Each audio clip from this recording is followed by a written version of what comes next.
حضرت عقبہ بن عامر رضی اللہ عنہ بیان کرتے ہیں، رسول اللہ صلی اللہ علیہ وآلہ وسلم نے فرمایا، جو شخص گناہ کرتا ہے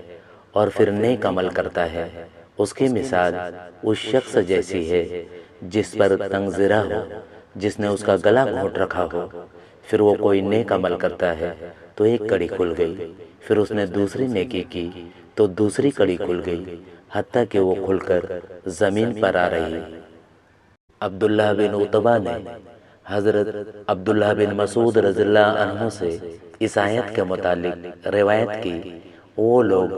جنہیں یہ کافر پکارتے ہیں، وہ خود اپنے رب کی طرف کسی نیک عمل کا وسیلہ ڈھونڈتے ہیں۔ انہوں نے کہا، یہ آیت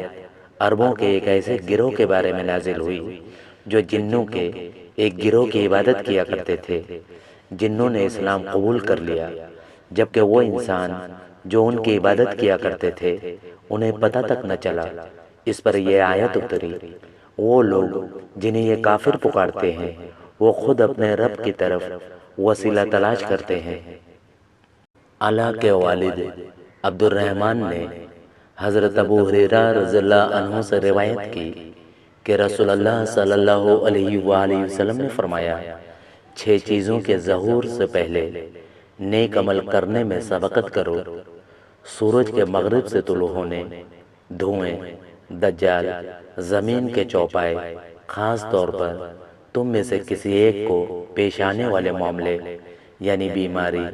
عاجز کر دینے والا بڑھاپا یا کوئی رکاوٹ، اور ہر کسی کو پیش آنے والا معاملہ،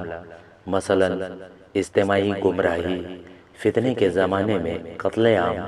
قیامت سے پہلے